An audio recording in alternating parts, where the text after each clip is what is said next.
All right, good evening, everyone. Hi, my name is Eric Jones. I am going to be your instructor for this class. It's entitled, What is Irrigation?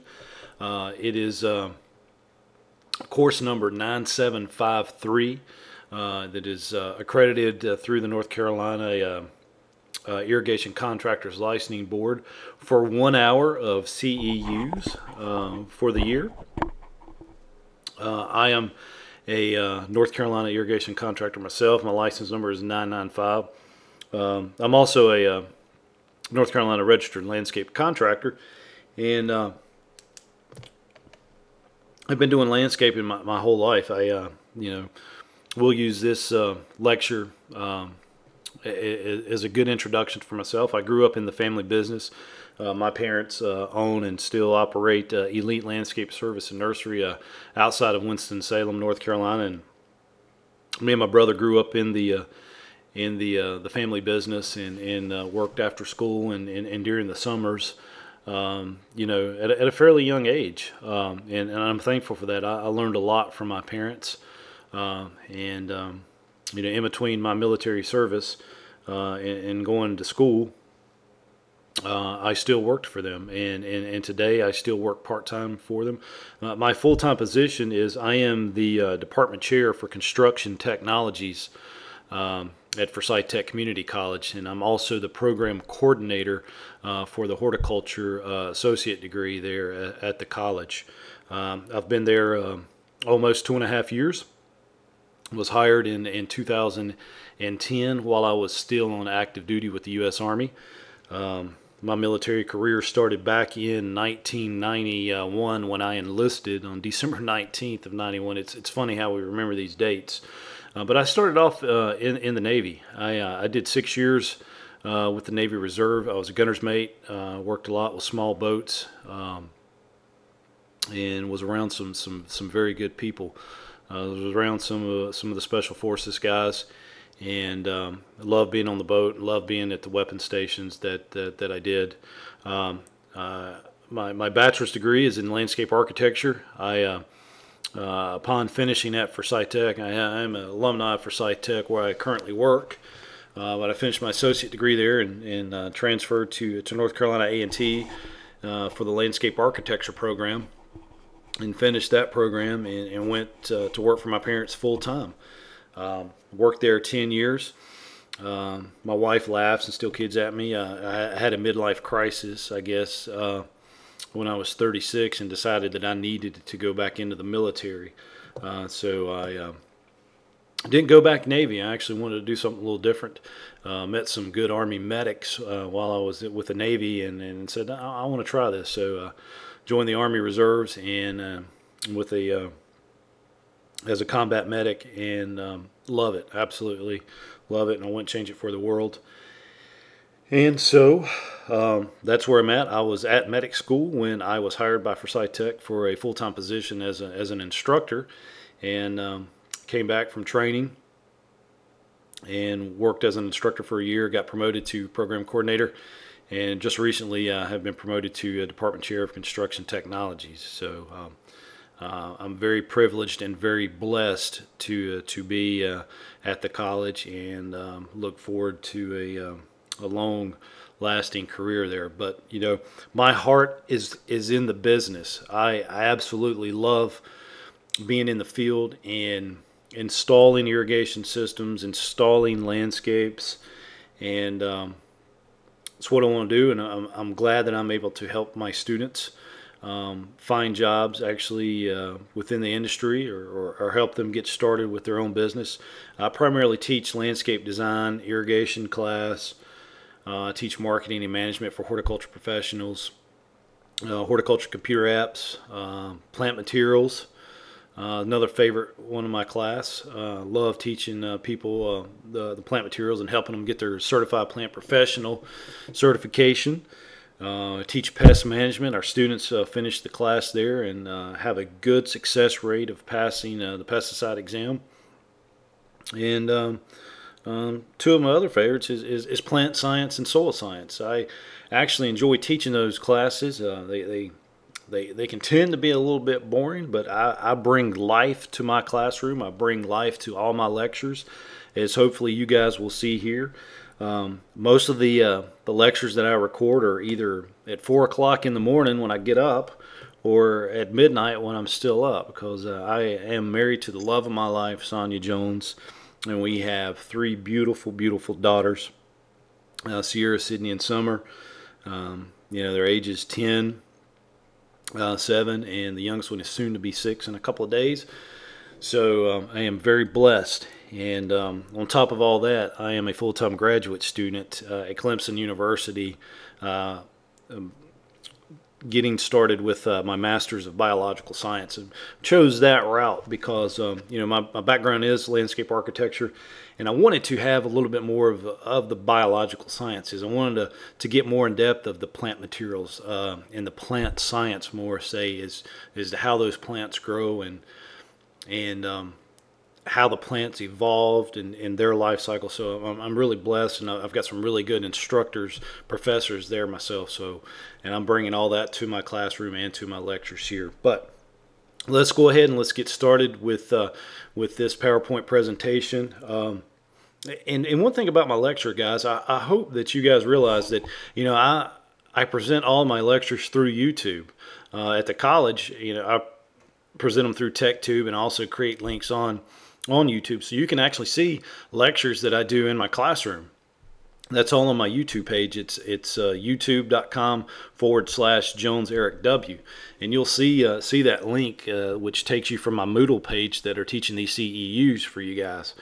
So you can actually see the lectures that are going on in my classroom as well. But the good thing about YouTube is that you can watch that on your TV. If you have an Xbox, turn on the Xbox and click on the YouTube link and go to my page, and you can see all of my lectures there on TV. You don't actually have to be sitting at the computer to view my lectures. You can see them on your iPads and your smartphones. So I put that on there to actually give you guys ways to view this information. So I actually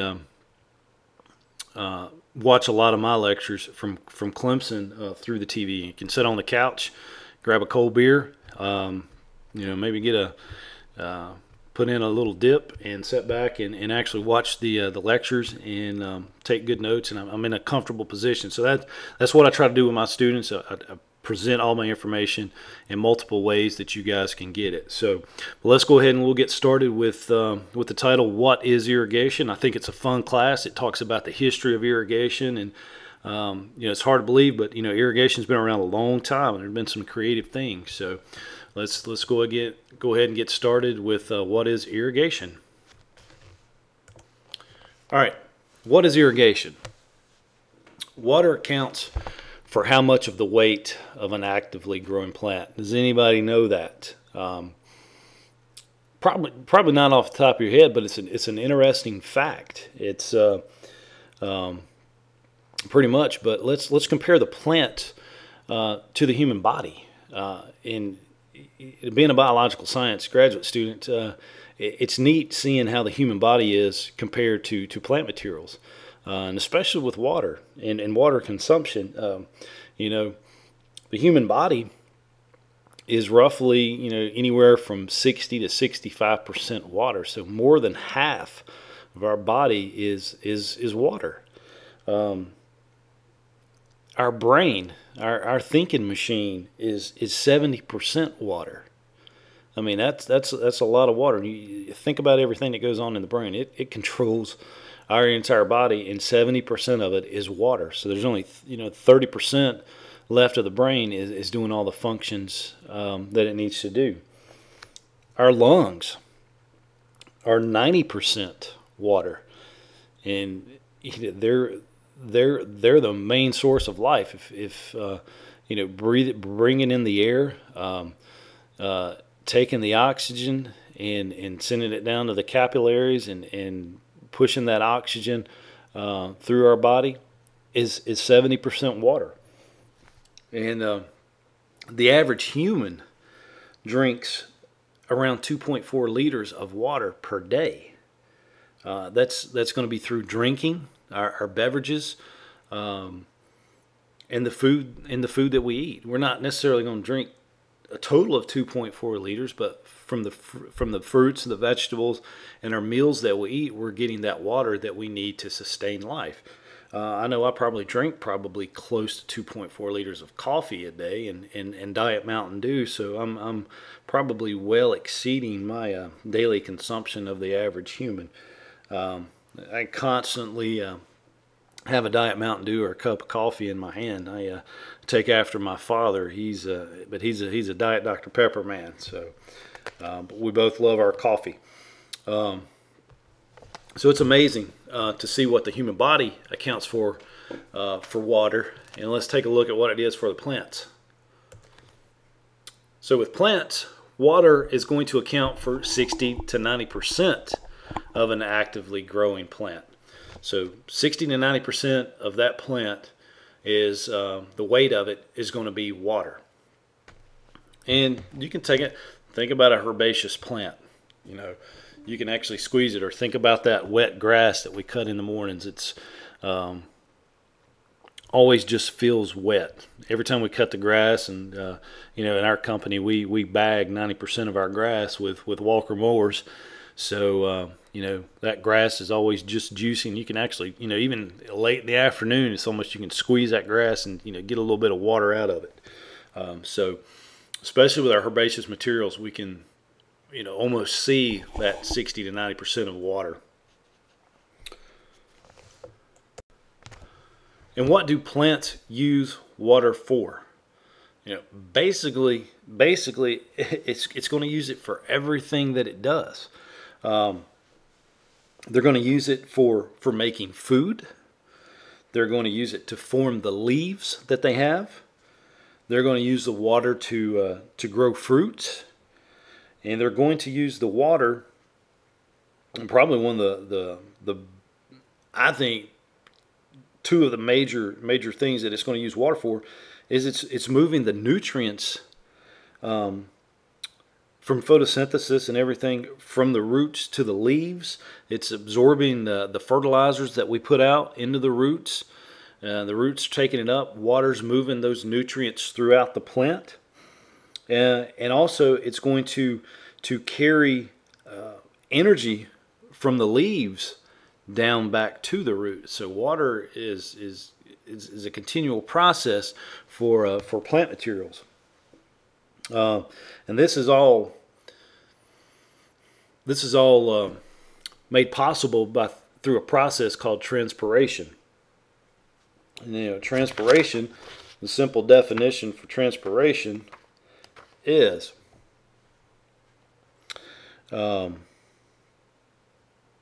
sitting here reading about, trying to put it a little bit in some layman's terms, but it's pretty much is water vapor lost. It's plants losing the water through the stomata on the underside of the plant leaves. And so plants are continuously pulling that water up, and it's evaporating through the stomata. So it's a continual thing. They're constantly drawing in water from the soil, using it for their needs, and then recycling it into the air. And transpiration will account for nearly 10% of the water vapor in our atmosphere. So, you know, the plants losing their water is actually helping our atmosphere. But you know, when it all comes down to it, plants use water for nearly everything that they do. And once again, you know, next slide here shows, you know, plants use water for every single thing. Make food, form the leaves, growing fruits, moving those nutrients, and carrying that energy from the leaves to the roots. And got a little sidetracked there. I get a little excited and I start talking about the next slides, and totally forget that I've got it on the next slide. But the plants use it for nearly everything they do, and that is water. And that's why we are important as irrigation contractors. So, thousands of years ago, when people settled into towns and villages, they knew that the only way to have a steady supply of food was to make sure their crops had sufficient amounts of water. So, way back in the days, people knew that if they didn't have irrigation, that they weren't going to have water. So then they conceived an idea of bringing water to the plants. And simply, guys, you know, a good definition of irrigation is simply bringing water to the plant where it is growing. And our forefathers, they knew this. They didn't use it with 1-inch PVC pipe. They used it with canals. They used it with aqueducts. You know, a lot of above ground irrigation, bringing water from miles away even to the cropland. So the forefathers knew what they were doing, and they started this practice of irrigation thousands of years ago. And like I said, you know, irrigation simply is bringing water to the plant where it's growing.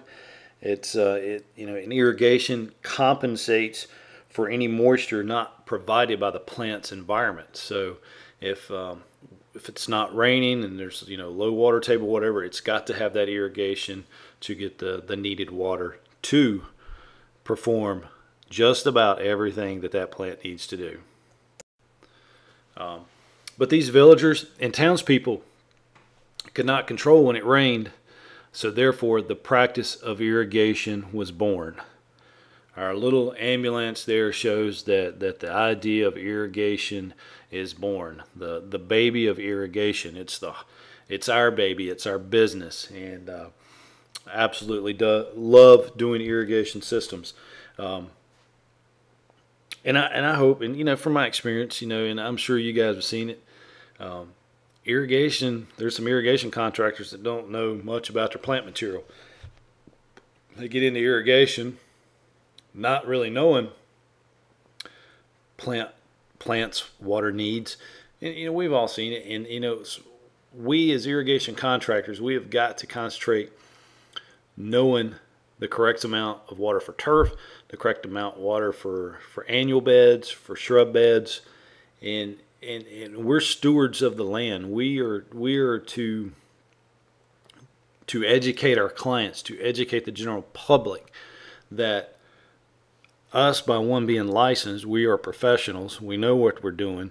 We're conserving the client money by using the correct amount of water for our plant materials. We're saving them money. It's cheaper to have an irrigation system than to stand out there and hand water. Problem with hand water, and a homeowner goes out and throws a water hose on a newly planted tree, walks back inside, forgets about it, and walks out 45 minutes later, and boom, all the water's run off. Very little of it's being absorbed by the tree. It's all created a washout. So we've got to educate and let our clients know that we're the experts, and that we're the one that's had this baby and brought this baby of irrigation to our business, and we are the experts. And at its heart, irrigation is simply bringing water to a plant where it's growing. It compensates for any moisture not provided by plant's immediate environment. I said it just a few minutes ago. I'm reading my notes, jumping ahead again in the slides, but that heart of irrigation, it's deep into my heart. The love of irrigation that I have is unbelievable. It's second to my wife and kids. Just kidding. But the need for irrigation is more critical today than ever before, whether it's flooded rice paddies in Asia or drip irrigated greenhouses in the Middle East. We have to have it because the natural water patterns are inadequate for the demands of an exploding population. Look how fast the populations are growing, not only in the United States, but worldwide. And food production is going to be a direct effect of this. The more people that are being born, the populations are growing, there's going to be an increase of food demand. And the only way that we're going to get that food grown is through the use of irrigation. And agricultural irrigation, I know we're not talking about that, but it could be worked on and made a little bit more efficient. The nurserymen and the greenhouse guys and us meaning landscape irrigation contractors, we're perfecting that. And I believe that with all the new technology coming out with irrigation for landscape, for the landscape industry, is going to get better. I'm excited about seeing what the manufacturers and the irrigation companies. I'm looking forward to seeing what Rainbird has in 2 to 3 years, and all the other big guys. We're just going to see some great new things coming up, I do believe. But irrigation, some benefits. It saves the client water. It's just my example with the homeowner turning on the garden hose and going back inside and totally forgetting about it. It's going to save that water. A true automatic irrigation system will not even waste, but will correctly use the amount of water that's needed for that particular landscape. Sprinklers that are connected to outside hose bibs that are turned on, again, turned on and walk back inside, then they come back out, move it, and they go back inside. It's another 45 minutes later. Hey, we're just wasting water using that. People think it's green not to have an irrigation system. I think totally the opposite. Having an irrigation system is a way to be green. It's going to protect that landscape investment. Somebody's going to spend $10,000, $15,000 on a house. On a landscape for a new house, and then they're not going to take care of it. It's just a waste. In irrigation systems, they're going to increase property value, by at least 5%, and maybe even up to 10%. So it's something that people need to do. There's always been environmentalists saying that it's wrong. I'm totally against it. I think it's the correct thing to do.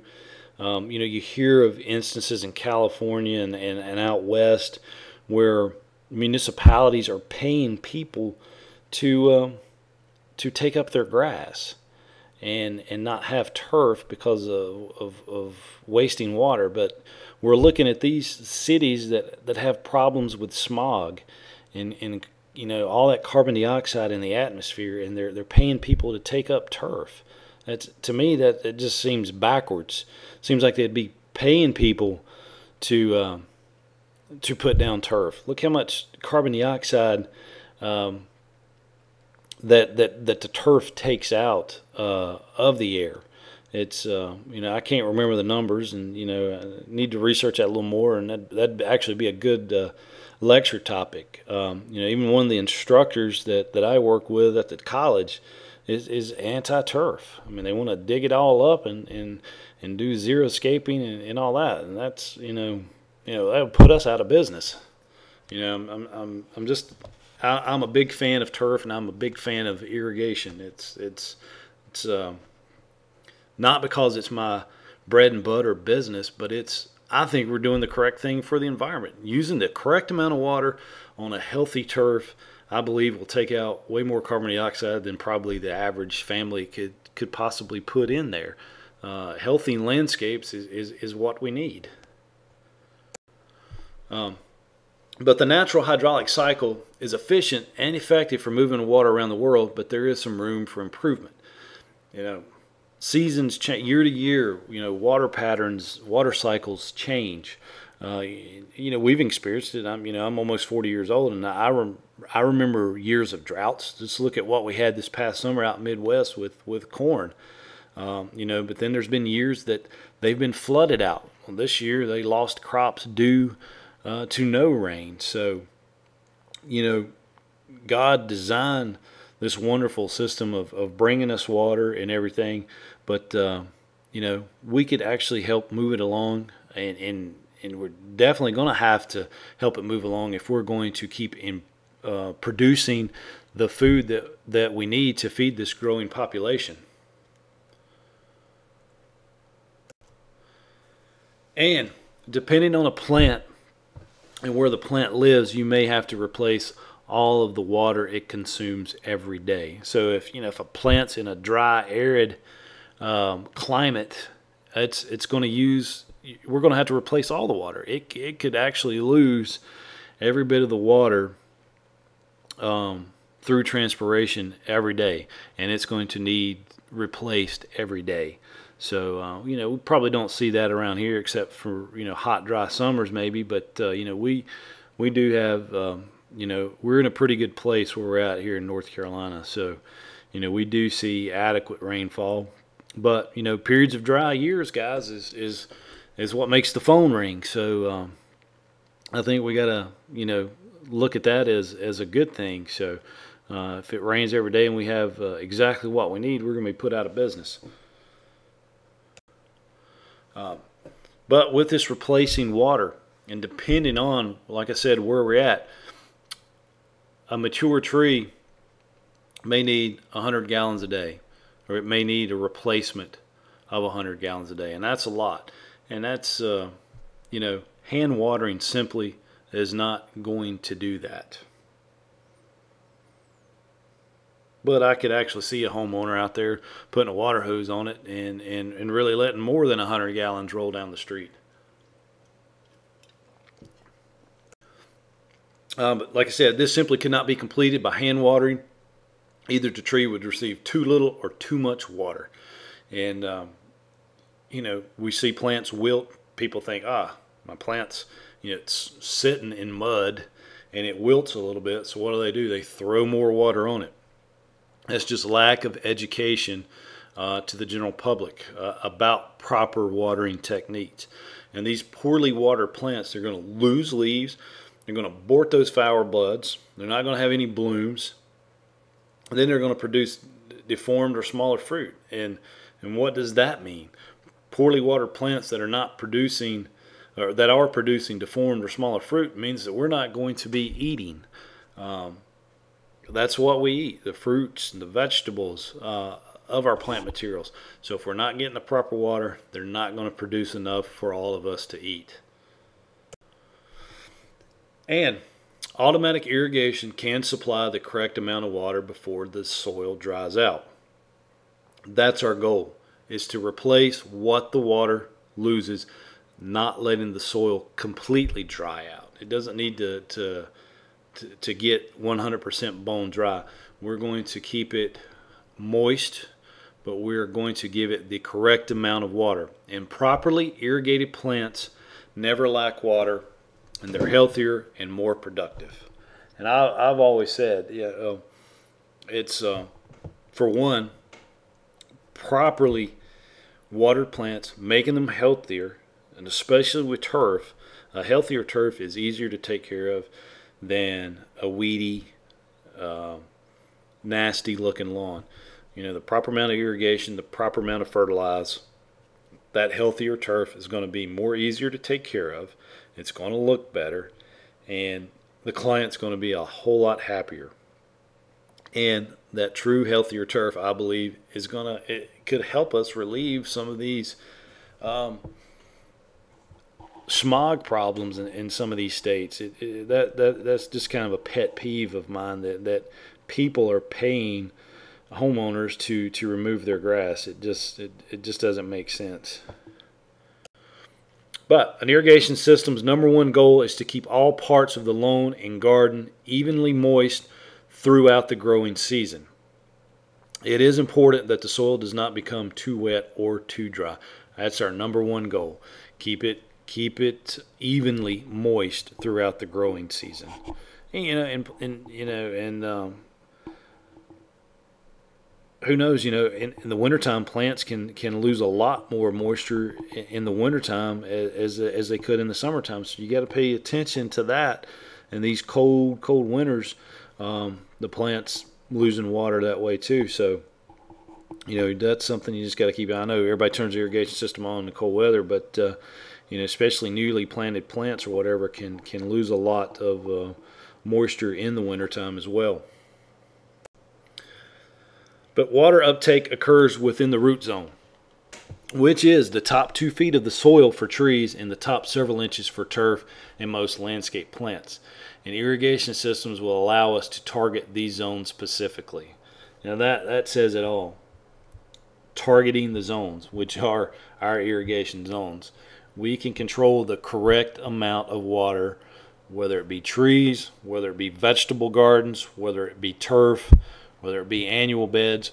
We're controlling exactly what the plants need. And these new controllers that are out there are amazing with the rain sensors and the smart controllers that are taking into account all the weather data from previous years. It's just amazing with what we can do with the irrigation systems that we install for our clients. And like I said, we've got to get in front of the client and educate them on why it's needed. And what does fertilizer need to be effective for plants? And this should be an easy question. We can lay all the fertilizer down on the ground, and if it's not raining, how else are our plants going to get these nutrients? You got this dry fertilizer laying on the ground. It's going to have water. The fertilizer needs water to be effective and available to the plants. The nutrients in the fertilizer dissolve in the water and are taken up by the plant's roots and the root zone. So, we've seen it before. You've seen guys plugging in seed in August when it's hot and dry, and people don't have an irrigation system, and the seed and the fertilizer just lays there for weeks until get some of those rain or thunderstorms there in the fall, and it just doesn't make sense. They're wasting the client's money. They're wasting their time. And they're wasting the seed, they're wasting the fertilizer, and the plants there are starving for it. And the only way that fertilizer is going to get into the root system is through water. And the only way that seed is going to germinate is through water. So we've got to have a backup source to Mother Nature, and that is irrigation. Now, we're going to talk about the history of irrigation. This is a little more exciting for me. I just enjoy reading about this. It's fun. It's fun to study the history of irrigation. It dates back thousands of years ago. But who were the best known water managers? But by no means the first. The picture in the slide should tell you. The aqueducts, an amazing engineering accomplishment. And I truly believe that if the Roman Empire, which Romans were the best known water managers, but they weren't the first. If the Roman Empire didn't fail or collapse, I think these guys would have probably created electricity a whole lot sooner than it was created. They were superb engineers to build something like the aqueducts and to build things like the Colosseum. And they did this without the use of without skid steers, without the use of any type of motorized equipment. It was all done by hand and animal power. So if they hadn't been collapsed, I believe that they would have invented electricity. They would have probably invented the first rain sensor. But the Romans, they were, and again I jumped ahead again, but the Romans, they were the best well-known water managers. They built the first systems before the first century BC. It happened in the city of Rome, where their capital. But they had between 1,200 and 1,300 public fountains. So that tells you a lot about the size of the city to begin with. I don't think here we had 1,200 public fountains, but they had 11 public baths. So with that large of a population, having 11 bathhouses, that was a pretty big city. But then they had nearly 867 smaller baths. And this is what gets me right here. But they had 2 artificial lakes that they could they could practice their naval battles. And that takes quite a bit of water to fill 2 artificial lakes. Doing it all with aqueducts and bringing that water into the city of Rome from hundreds of miles away. This water did come from hundreds of miles away, and they had 11 aqueducts to do this, but the actual city of Rome used 38 million gallons per day. That is unbelievable for that time. And for one, it's just for those guys to comprehend on how to do that, it was an amazing. They were probably the second biggest engineers besides the Egyptians doing the pyramids, but an amazing accomplishment. The Romans were also the first people to have hot and cold water in their homes. That, how did they conceive that, of having heated water in their homes? And then they were the first people to have water gardens in their yards. So, dating back to 1st century BC, people actually had water gardens, but more surprisingly, they had hot water in their homes. They didn't have natural gas. They didn't have Rinnai heated systems. They were probably doing all this, with wood. But they created a system that could actually allow hot water in a home. Unbelievable. And the Romans had such an endless supply of water that they didn't install shutoff valves on any of the fountains or baths in the city. They let this water just keep running. They had so much water. I mean, 38 million gallons a day coming into the city of Rome, and they had such that endless supply that they didn't worry about having a shutoff valve. That's talking about wasting water, though. But back then they were probably the only ones that had created such a water system that they didn't have to worry about turning it off. Nowadays we couldn't do that with the price of water. But the first known traces of irrigation were found in Mesopotamia and date to almost 4000 BC. So even before the Romans, there were irrigation systems. They were complex. They were a complex system of dikes and levees, and they were powered by humans and by animal power. The source was still many miles away, as with the Romans, but they actually had the ability to lift water to great heights. And this was actually seen in the Hanging Gardens of Babylon in 600 BC. They were actually able to have like cliffside gardens, and were able to have almost like balcony style houses and that were built on these cliffs. And they were actually able to lift this water to take care of their gardens. So again, another engineering accomplishment that dates back to 4000 BC.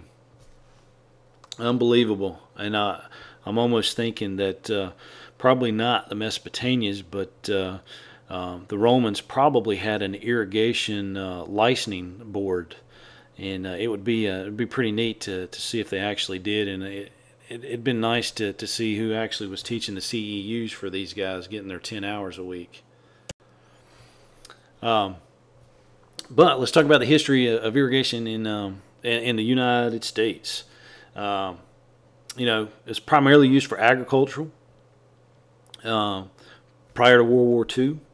And even before World War II, you would see some actually rich folks in some cities that could afford irrigation for their decorative landscaping. The good old common man like myself would have not been able to afford it, and would have probably laughed at anybody who was spending money on that back in those days. But it wasn't until after World War II that residential irrigation systems become popular, and that was because all the soldiers were turning home. They had money in their pocket. They had been gone from their families. They were able to come back. The wives worked in the factories while they were gone, and they come back. And I hear people say, the older people say, that the 50s were probably one of the best times to live. All the men folk came home from the war. Moms stayed home with the kids the father was able to make enough money going into town and working. The moms were able to raise the kids and be there when the kids came home from school, and when dad come home from work, he wanted to play in the yard. He wanted to get there with the boy and throw baseball or pitch a football to him, kick that soccer ball. And they wanted the outdoor yards to look nice. That was that was an extension of their interior home. They had a nice outdoor landscape, and they wanted to keep it looking nice, and so we started seeing residential irrigation systems become popular then. Some interesting irrigation facts.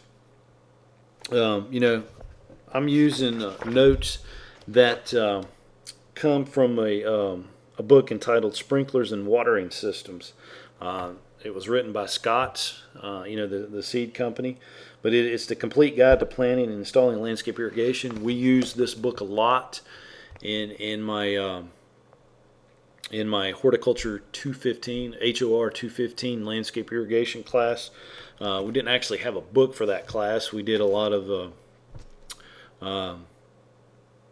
repair jobs, did a lot of irrigation auditing. We'd travel out to different sites, commercial sites and residential homes, just go through the system, find some leaky heads, some busted pipes. With the help of my father and his business, we could take the class out and actually see some systems installed. So it was a lot of on-hand experience, but I did use the Scott's book quite a bit in my classroom, and I highly recommend the book.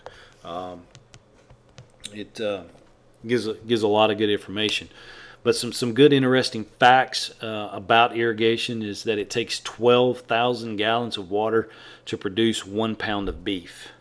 Now that sounds unbelievably unreal. But you probably take a back look at it. I'm wondering, this possibly could be from the time that the beef cattle, is it the time from they were born to the time they were raised, or is this, what point of the beef cattle the 12,000 gallons of water be needed to produce 1 pound of beef? So I need to do a little more research on that, but this is a fact, came from the Scott's book. And then it also takes 420 gallons of water to produce 1 pound of chicken. So it's quite a lot of water. We have to have it to eat, guys. And rice has been irrigated in Asia for almost 4,000 years. And today, almost half of the world's population depends on irrigated rice as its primary source of food. I would hate to depend on rice just for my food. I am a big eater, but thank goodness that that these people have irrigation and that they are able to feed these large populations of people. In the United States and Canada, roughly half of all irrigation water is lost before it gets to a plant. That's where we as professionals can put a stop to that. There's got to be ways that we can actually prevent that water from being lost.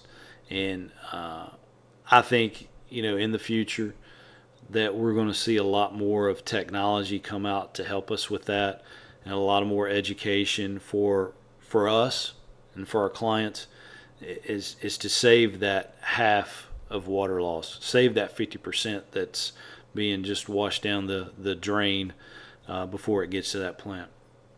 And in China, it takes 1,000 tons of water to produce 1 ton of wheat. Unreal. But thank goodness they'd rather eat rice, right? And that will conclude this PowerPoint lecture on what is irrigation and the history of irrigation. There is a quiz. It's on Moodle. It'll be a short, probably multiple choice question, maybe some true false. So you guys, when you finish closing on this, just hit the return button, hit the back button in your browser, and it's going to take you back to the Moodle class, and then you will see the what is irrigation quiz. And always, if you have any questions, comments, or concerns, please contact me at jonesericw@gmail.com. That's JONESERICW@gmail.com. That's my personal email address. I won't give you any information to I'd have to keep you from calling the college. It can only conduct business with the college. But my cell phone number is 336-345-2148, and call me anytime, guys. You know, if you've logged in to the to Moodle and are having a little bit of trouble accessing the course or trying to find something, you can call me any time of day. That's what I'm here for. I want to make this easy. I want to make this fun, and I hope you guys can get something out of this as well. I know it's hard getting 10 hours a year. It always sneaks up on myself. It always sneaks up on my dad, and we're always trying to find courses in November and December to make sure we get our 10 hours. And that kind of gave me the idea to start these courses, especially since I'm teaching it every day at the college, and you know, just wanted to be able to provide a service for you guys. I thank you guys for getting your license.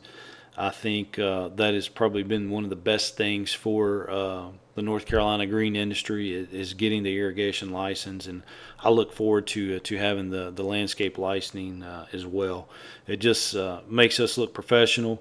It's probably, you know, I can't say enough about it, and you know, the people at the North Carolina licensing board there in Raleigh, for us, super nice people. You know, I'm glad they're there for us. So, but if anything I can do, please contact me. And I hope this has been a pretty fun PowerPoint for you. All of these classes that I'm putting on Moodle, I am looking at several dates and several locations to actually teach these on a weekend. And my goal, and especially for next year, is to have a 10-hour day at a reasonable price for you guys to come in and knock it out in one day. And I want to do a little bit of traveling. You know, have one maybe on the coast, one in the mountains, one in Raleigh, and possibly down in Charlotte, and definitely one here in Winston-Salem. And that's, you know, to give you guys, you know, if you're not into the online classes, but, you know, to come and get, you know, just, you know, make a long day of it, but get it done and over with, and it's over. Or if you like the setting up late like I do, watching my lectures, there's nothing wrong with that either. So I'm going to offer it both ways, and I appreciate you guys for looking at this, and you guys take care.